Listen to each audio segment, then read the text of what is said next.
So 80% of pain is isn't it? Have you heard these things, right? You're afraid of the pain, and then you go, you get tight around the pain. So of course I've tried that with sitting. I try to not resist if my knee starts to really ache. Like, let go, relax. I still feel the pain. It's hard to really relax around pain, but it's really much encouraged to do that. Just as if we can laugh at ourselves and relax around any discomfort, any fear, anything that comes up that we're not sure about. But how about just dropping into it, see what happens. See what happens. It's going to be what is. And that's going to be an amazing thing for all of us to keep widening into whatever resistance we have. So when I thought about how to be Zen in the Japanese tea garden, I went, wow, just look at it. Just look at it, smell it, taste it, touch it, be there. So I think that's really good news. And I could say that, and I've given talks for many years, but just not too long ago I was crossing Telegraph Avenue on my bicycle. And there was a red light. It was down a few blocks from here, and there was a red light, and I stopped at the red light. There's no cars, except one police car was going by, and he went by. There's nobody. It was maybe 10:30 in the morning. There was not much traffic. So I just went across the red light. Well, the policeman did a U-turn. I don't know, I was like, he's not doing this for me. And of course he was. He pulled me over on my bike. I've never been pulled over on my bike before. And he gave me a full-fledged ticket. Show me your license. He's really a tough guy. I said, I don't have my license. I'm riding my bike. This is a bicycle. He said, yeah, but you went through a red light. And I said, okay. So I told him the truth. I told him my real address, my real name. I could have given him something. I thought later, you didn't have to tell. He didn't know who you were.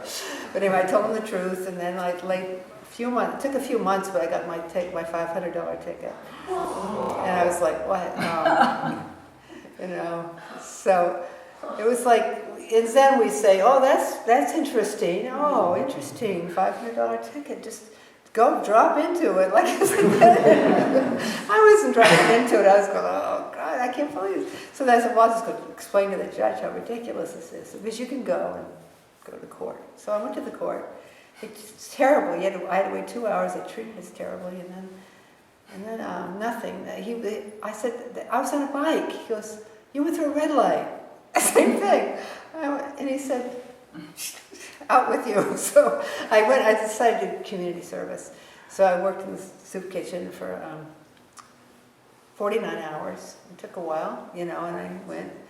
This is only 3 hours a day that you can work in it, so it took quite a few times going there to make up for 49 hours. And boy, did I learn some lessons. I dropped into the soup kitchen for sure. And so it's like, my whole point is like, oh no, I can't believe I got a $500 ticket for just on my bike for doing. There was nobody around, and then I realized this is all the part of the flow of my life. Of how many red lights have I gone through with my bicycle? I can't count them, So I got caught, and in Berkeley, that's what they do, I guess. And so, but so much good came from that quote unquote terrible, unfair ticket, So. That's our life. Again, that's just that's what happens.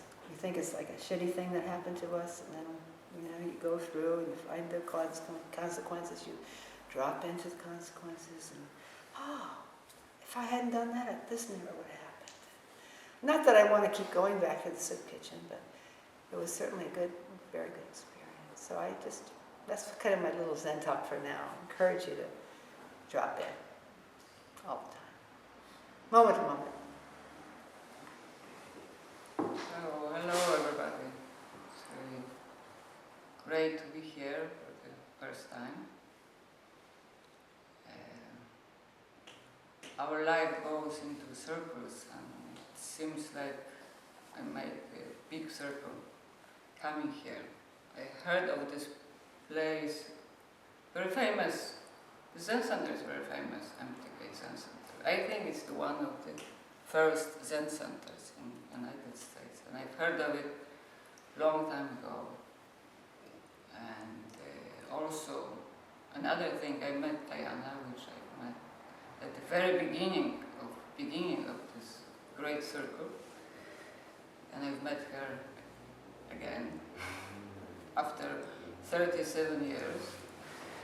So you never know what's gonna happen in this life.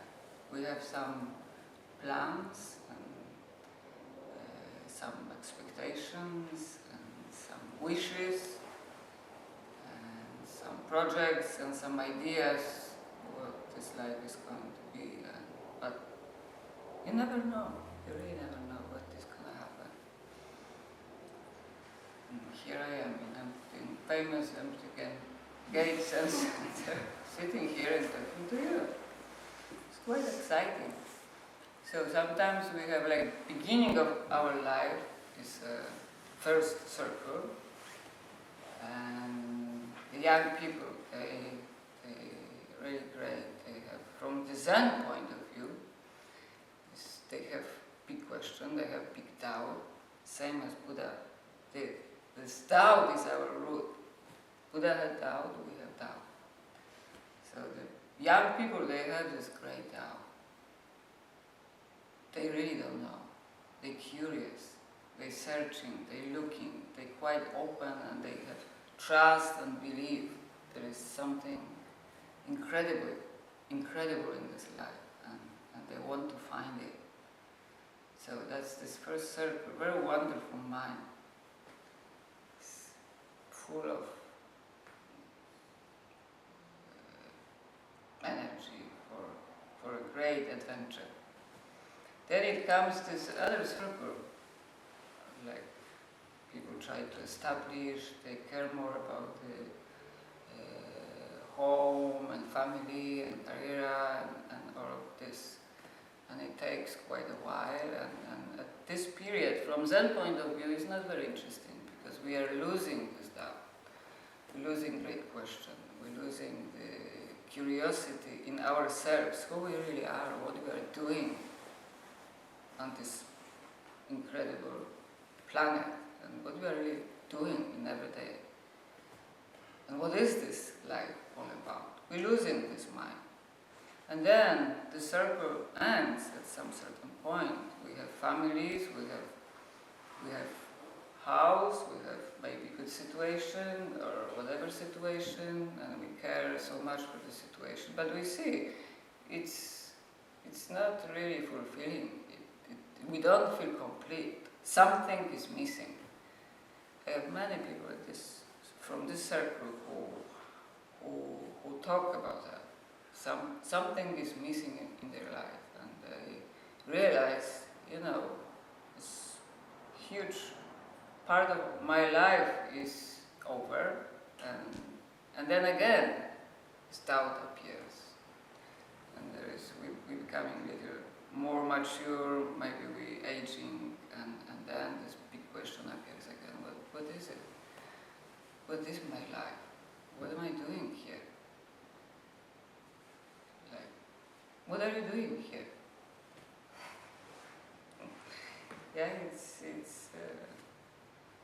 Yeah, so these circles, we go into from circle to circle, and the point is, some of you wear long robes and you practice for some time, and it's a great challenge to keep this mind fresh, and to keep your curiosity, never lose the curiosity. What am I doing here? Yeah, Dogen said meditation is like giving birth to your true self, to your true nature. Not to our deluded self, which happens all the time, but to the basic goodness which we all possess, whether we realize it or not. So the great challenge is how to keep this fresh, moment-to-moment openness and flexibility, and not thinking about what's going to happen tomorrow, or what do I really want, same thing. We practice letting go. We practice starting from the beginning. We practice starting again, over and over. And because we don't know. We don't know what's going to happen next moment. We truly don't know. Sometimes we might delude ourselves. We know. We already know something. We already understand. Just to make us feel a little better, feel more comfortable, feel more sure, and feel more confident. But we don't know. And it's great. The know is great. The know is unexhaustible. Our ideas, our concepts are, very soon they become old. But don't know is unexhaustible. You can never get bored with don't know. And get bored with ideas. So I love what one great physicist, he's a Nobel Prize physicist, he said, if you want to change, if you want to do some change in your life, or, no, he said it differently, like you cannot change anything in your life by fighting the existing reality. If you really want to change something, you have to build a new model which makes the old model obsolete. And this is our Zen practice, it's a new model. And yeah, this is something which really works. We just need to take care of it. Never letting go, never losing it. Just see it. This new model is a great gift. And we are so lucky to receive this great gift. And then if you realize how lucky you are having this great gift, then we really want to use it. We want to share it with other beings. And and that's what we do. And it's wonderful to share the great gift with others. Without, the best way is to share it without other people knowing you're sharing something.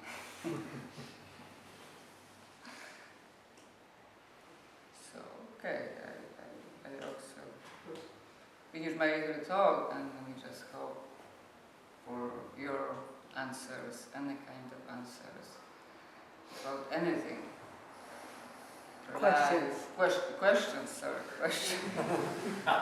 Or answers is good. It's even better. The question is much more interesting.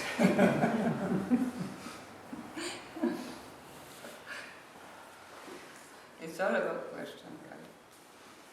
You want to have answers, but yeah, you can have questions to both of us. So I remember hearing stories when Sansanim first went to Poland. I'd hear he would go to like someone's house and it wasn't necessarily that big, but they'd have a retreat with like 40 people or something. Were you there at any of those? I was there. I was there from the first moment he arrived with Diana. And it's true, we went to a small private house.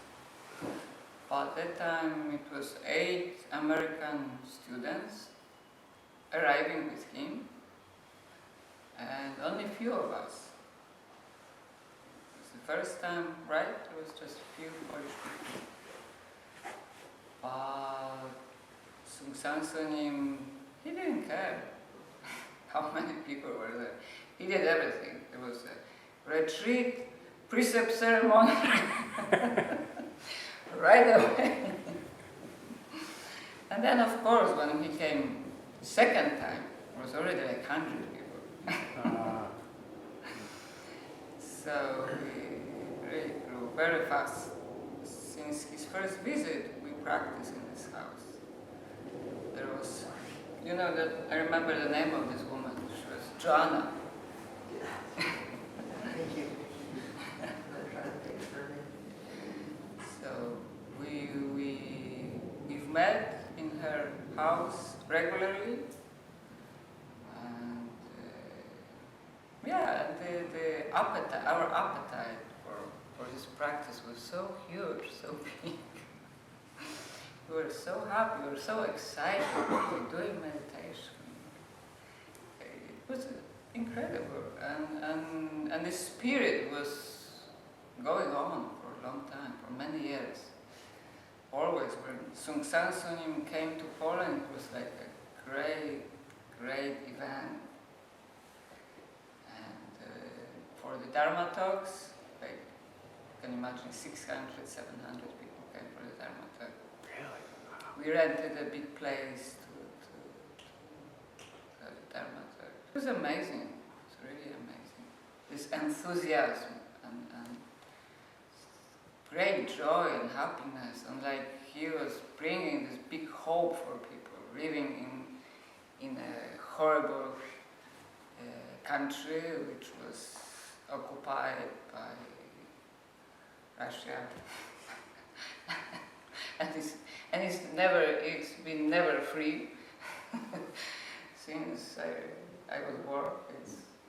Many things have changed, but still this Big Brother is over there, and he's trying to become great again. So, but Soeng Hyang, he brought this, great hope. We can be a free nation, and we can be, happy, and we can have whatever we want. Everything comes from our mind alone, right? So he said, your mind makes everything. So don't make communism, don't make capitalism, just make, don't know, only don't know. If you go straight, don't know, you'll be free. And we believe in that, we truly believe in that.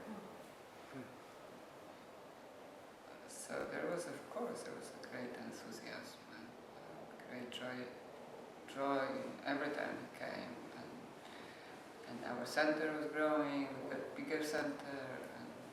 It was great times. Thank you.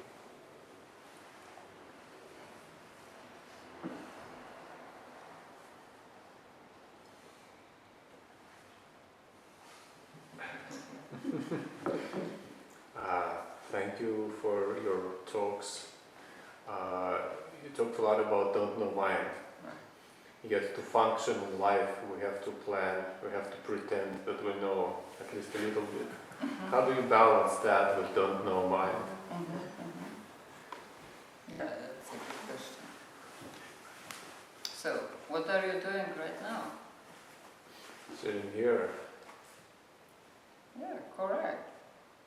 It's coming from don't know or from I know?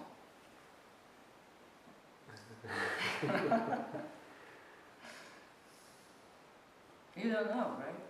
I don't know where it's coming from. Yeah, exactly. So we don't know all the time. We possess this true nature, Buddha nature, don't know nature. It's there. It's you, it's true you. So you function from don't know. Whether you realize it or not, you function from don't know. And truly, every time this mind, I know, appears, then some mistake appears. Or there is confusion. And you're confused and you don't know what is happening, what am I doing? So what we do, we disturb our don't know mind with our knowing. Because this don't know has nothing to do with knowledge. It has something to do with wisdom. And knowledge works in a relative world. And wisdom works when this relative world is transformed. So we have wisdom. We all have wisdom. But the problem is we don't believe in that. So we use our intellect. We want to figure it out. We rely on this mind more than we rely on our inner wisdom. And then we create problems. And then this habitual way of dealing with things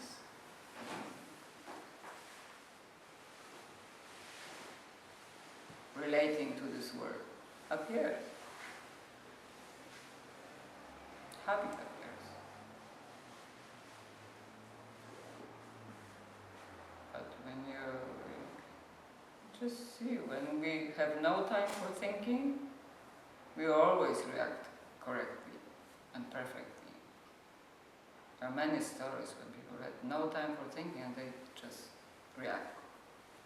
Just did the right thing, the correct thing, out of not knowing, out of the wisdom, truly. And you try to figure it out when you think what to do, then as we know how it works. Thinking, more unclear things are getting more foggy. It's like this fog, San Francisco fog.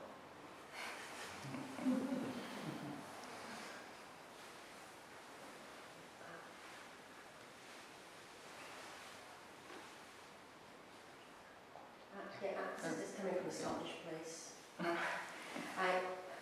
First of all, thank you both for your articles. The last Friday I went to I appreciate it. What has sustained both of you through these years, through those cycles, through those middle cycles of getting a family or doing whatever, and then not for me transitioning? What has kept you alive and focused? What's sustained you, I guess? One of the things that we talk about with practice is to have faith in the practice. But you can't have faith in practice unless you have seen the results of practice. So I think for me, and I think for most of us in this room, sometimes we see the results of practice. You go, just what Ola just said, I did that, I wasn't thinking, I was just engaged. So whether you're at work engaged or you're in your backyard looking at the birds engaged, it's the same engagement. It's the same don't know, right? And sometimes you really get that. We get in the way of that because we, as Ola said, there's some idea, and you can start to have some thoughts about how it's going to be or how it should be. But if you get out of the way and just see how it is, that's it. There's nothing better than that. And so and then we talk about in practice, drop your discriminating consciousness. So it's hard. I mean, you can understand, well, that'd be a good idea. I'll drop my discriminating consciousness. I think most people would check that. Would you rather hold your discriminating or drop it? Probably most people would check. I'd like to drop it. You think that's easy? No, it's not easy. But when you do drop it, it's an amazing. Again, it gives you faith. You go, wow, I just went through it and I had no choice. Really, we have no choice. Like people used to. I remember when I first started practicing Zen Master sometimes say, he'd say, all of you, you're already fucked, basically. He wouldn't use that word. You were born. You would start laughing. Your first mistake was you were born. You just get this belly laugh. We're kind of like, well, thanks a lot, It's like, but really, it's like, there you go. And then, so if you try to just experience it and not hold, and just learn something each time. Like, you see little kids, like we both are grandmothers, so we talk about our grandchildren, and they, I just spent a couple of weeks with my 3. She just turned 3, and she doesn't hold anything, She might start crying, and then boom, it's over, and it's like, now she's on to the next thing. And that's a beautiful thing because if you cry, just cry. And then I never say to her, don't cry. And I just like, she's hurting or something, so let her cry, then boom. And the same thing with us. Oh, that was painful. Feel it. What was that? It's not good or bad. What did you learn from that? And it's easy to say that. I know it's so easy to say that, but can we just keep opening to that? Just keep opening to it. It's like amazing. There's these people, with you read the story of Zen masters, they have a death poem, or their last words, or whatever. And I remember reading this one thing, the person said, "What was the fuss? What's the fuss?" And I love that. It was like, I think I practiced long enough that I got it. I was like, yeah, what's the fuss? You can't do it. You just have to walk through. And again, it's not, I used to think, well, it'll get better. Life will get easier because I keep practicing. It doesn't get any easier. But you start to really, I think for me, it's gratitude. You start feeling gratitude. Like, wow, look at that. Will you look at that? So I hope that's, you want to say more about that or whatever? Another question? Yeah, that was complete. Nothing else to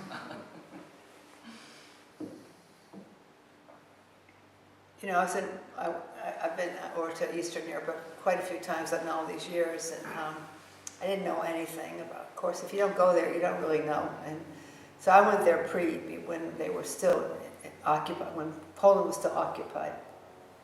And I learned that first visit. I learned so. I brought my daughter over.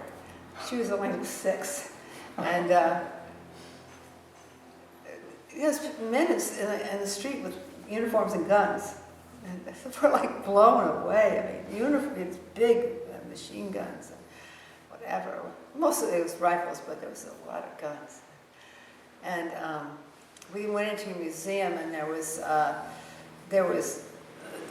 cartoons. There were a lot of original cartoons in this one room of the museum, and it was like really giving the finger to Russia. There was these jokes about Russia, and I said, how can you do that? You're occupied. How can you make these jokes about Russia?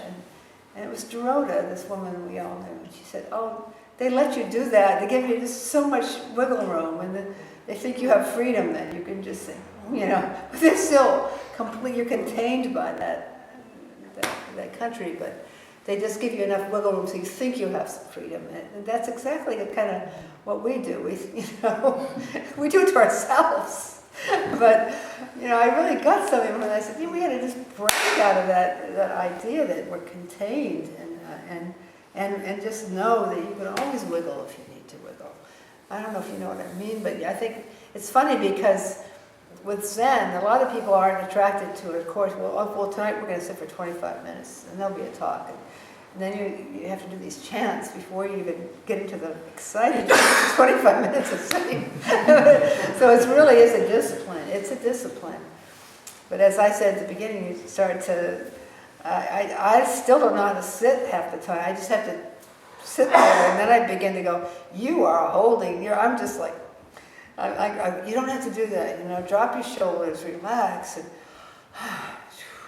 so that's something. All these years of sitting, I still have to remind myself. There's nothing to do. That's just me, but I think a lot of us are like that. You're at work. Well, now I'm not practicing. I'm at work. It's not don't know. Well, it is don't know, But it kind of takes time to keep getting back on the wagon, back on the wagon, to relax into all of that.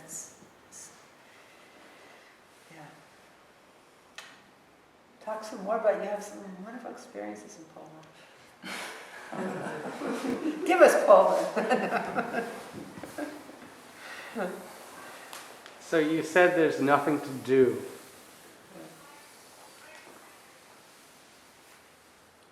So I think a lot of people come to the Zen Center to do stuff. And you had to remind yourself there's nothing to do. So what's that about? said. I'll tell you something that I'll say something about Poland. I was there not too long ago, and these people came to this talk, and still now a lot of people come. You know, there wasn't 600 people, but they usually fill the room whenever I go somewhere. The room gets and this was like at 7:30 at night, and I think it was winter. It was cold and rainy, pouring, and people came in and they got these wet overcoats. They've probably been working all day. A lot of adults, and just people that I'm sure they've been working all day. They look like they've been working all day. They look tired. And they kind of hung their coats over the back of the chairs and sit down, and it was, I thought it looked like a really challenging audience in a way. They're tired, they're wet, you know, and I think somebody gave a pre-talk, and then I just went, you know, I was nothing to do. I kind of went like, you know, these people need a lift. They want to hear somebody else talking. So I just got up. I never did this before, but I just got up and I just said, everybody stand up. And I think they were happy to stand up. You know, so everybody stood up. And I just said, do this. So they all started doing that. You know, just follow me, you know. I just kept doing that for a while. So I was going, huh, huh, huh, huh. They all started doing it at the same time. Huh, huh, huh. So it's like, I kept it going for like 5 minutes, you know. And they, you know, I stopped, I was kind of laughing, and they all started laughing. It was, we just had one mind, you know, and it was like, I didn't know. I just did that because I felt like it came from nowhere. And it was so much fun. They were not wet and cold anymore, you know, everybody's warmed up, and we all just for 5 minutes had one mind.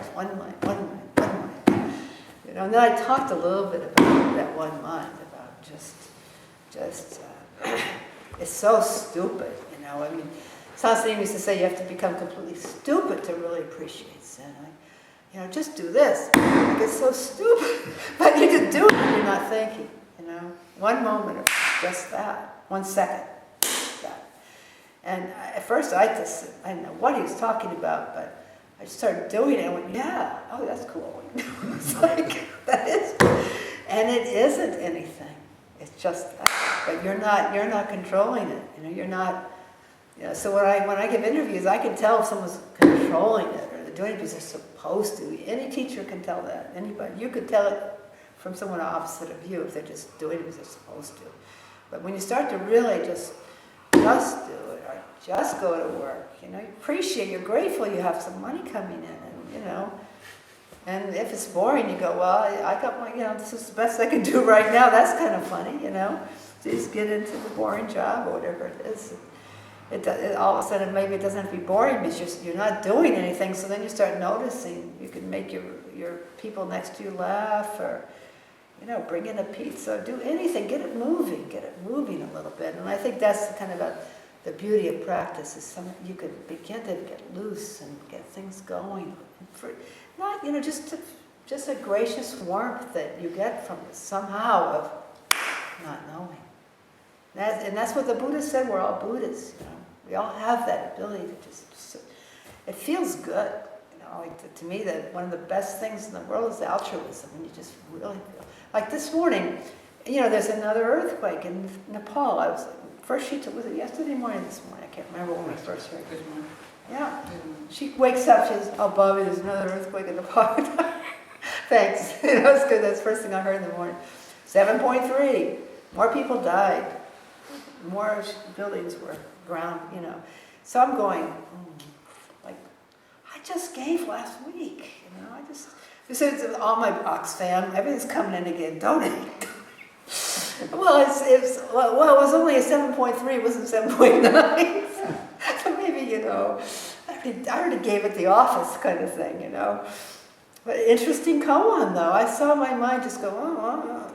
And I trust that if I get a little uncomfortable with something, like, well, that's, you know, Yeah, well, you don't have another $50 to send over there, or another $100. It's like, do you have that? Don't have that? Well, that's each of us has to swim through that all our life, Where is it needed? What do I have to give? Or if you have to ask, that's great too. You have to ask. So again, it's all there, and the more solid you feel, the more you can perceive the consciousness, and then work, and then allow it to swim into where it needs to go. It's an amazing thing that we already have that. So. It's very difficult not to do anything. Yeah, we come here and we used to do something all the time. But meditation is about that, not to do anything with your mind. Just breathe in, breathe out. Very simple. So, very simple. Sounds very easy, but very difficult to do. Or not to do. Because we always want to do something. We always want to get something, or get rid of something, or grasp something. But meditation is to stop whatever is drawing you away from this moment. Just stop. For one moment, stop. And there is this Chinese saying, if you stop and look at yourself from in a different way, then it's like open sky and deep ocean. So your mind opens when you stop. You step away from all this everyday activity. And that is the retreat, Zen retreat. Try to step aside from all our activity and just look inside. Everybody in this world wants to go up, up, up, constantly. Busy, busy, busy. Better position, better job, better this, better that. But sometimes we need to stop that madness. Just stop and think more deeply, more deeply. So you can see this practice and meditation in an oceanic way, which is like, every day, keep trying to be awake and stay present and see what am I doing, what is going on in my mind, and keep trying. Or you can see this practice in a shallow way. But practice is always practice, and it's always about, the purpose is to reveal our nature in everyday life. To let your true nature function without disturbing, just stepping aside.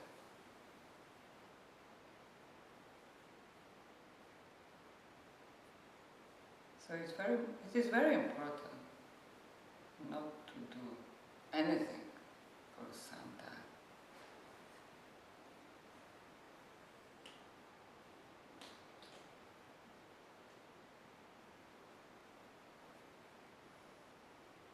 I know some of you, I've been to so many retreats, and it's miserable sometimes, the whole time. Sometimes it gets a little easier, but sometimes it's that was hard. That was a tough one. But I bet all of us that have done that, it's like Monday morning you're like, whoa. It's always, the results are there Monday morning, even though you really didn't think you had much of a good time. It's like, that's why, that's why I had faith, that's why I kept coming back. Because I never regretted once doing that. No, not once. If I did, I wouldn't have come back, I think. But I always came back because wow. I'd be laughing at work, and I'd be like, all this boom, boom, boom, boom, boom going on all day. And just really happy. And it was like I'd been miserable all weekend. What'd you do this weekend? Oh, my knees hurt all weekend. It's like, oh. So it's pretty, it's a paradox, you know, it really is. It's kind of a paradoxical reaction you get.